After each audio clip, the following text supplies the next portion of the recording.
Next step है कि हम Phantom cost centre value set बनाएंगे।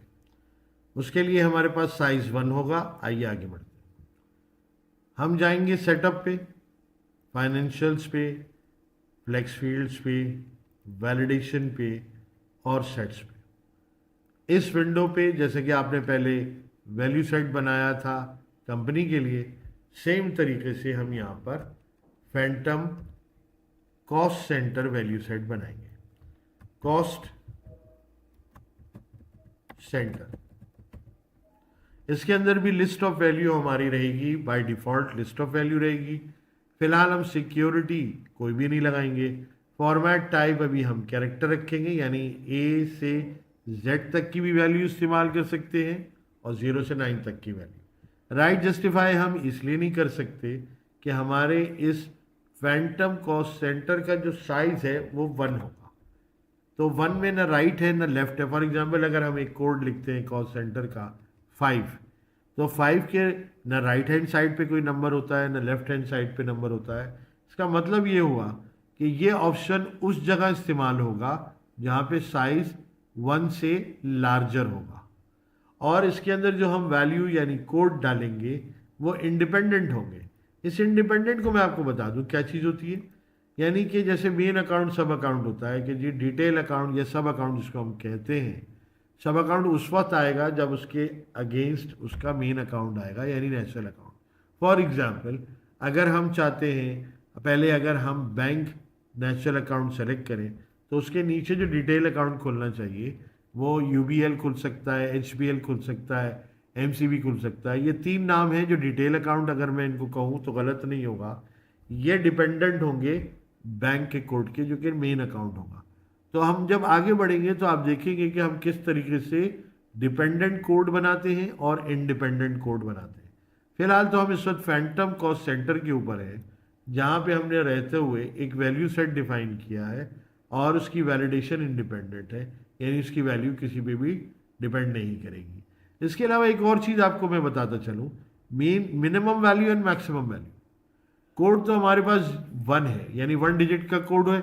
इसका मतलब है हम 0 1 2 3 4 5 6 7 8 9 तक ले सकते हैं कोड। लेकिन अगर आप चाहते हैं कि रिस्ट्रिक्ट हो जाए, ये 3 से लेके 7 तक रिस्ट्रिक्ट हो जाए, तो आप यहाँ 3 लिख सकते हैं फॉर एग्जाम्पल, और यहाँ 7 लिख सकते हैं।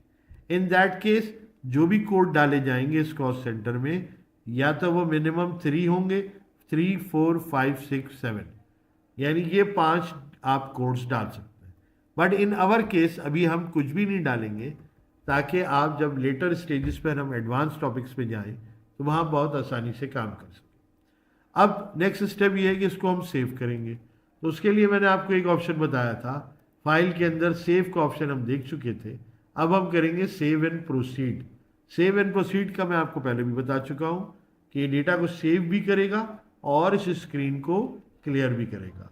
तो हम सेव एंड प्रोसीड का बटन दबाते ही ये आप नीचे देखिए कि ट्रांजैक्शन कंप्लीट सेव हो गई और ये स्क्रीन भी आपका क्लियर हो गया।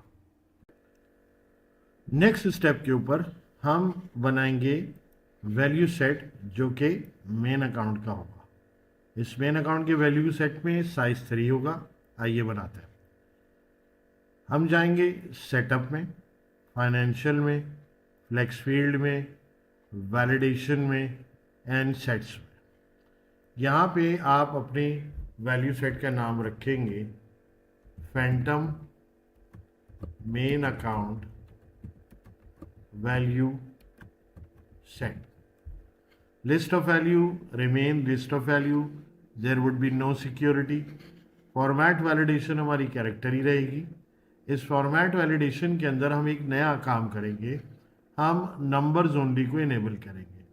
जब हम नंबर इनेबल करेंगे तो इसका मतलब ये है कि हमारे पास A to Z हमने इस कोड में नहीं डालेंगे हम, और 0 से 9 तक के हम कोड इस्तेमाल करेंगे। साइज़ के अंदर जैसे ही हम 3 डाल के आगे बढ़ेंगे, ये हमको ओपन कर देगा मिनिमम वैल्यू और मैक्सिमम वैल्यू। अगर हमने इसको ब्लैंक छोड़ दिया तो इसमें आप 0 से लेके 9 तक तमाम वैल्यू ले सकते हैं, और अगर हमने इसको रेंज दे दी तो सिर्फ हम उसके अंदर कोड दे सकते हैं।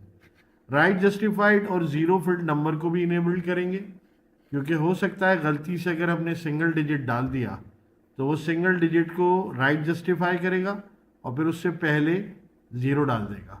हमारे केस में क्योंकि 3 मैक्सिमम साइज़ है, फॉर एग्जांपल हमने गलती से कोड डाल दिया 7, तो ये क्या करेगा, 7 को राइट जस्टिफाई कर देगा और उसको ज़ीरो फिल करा देगा, यानी यूँ कर देगा 0 0 7। इसकी जो वैल्यू वैलिडेशन आप देख रहे हैं वो इंडिपेंडेंट रहेगी। इसका मतलब ये है कि इसकी वैल्यू किसी दूसरे सेगमेंट पे डिपेंड नहीं करेगी। तो आइए इसको भी हम सेव करते हैं, फाइल में जाते हैं और सेव एज प्रोसीड का बटन दबाते हैं। सेव एंड प्रोसीड का बटन दबाते ही ये हमारा सारा पॉइंट क्लियर हो गया, पेज क्लियर हो गया।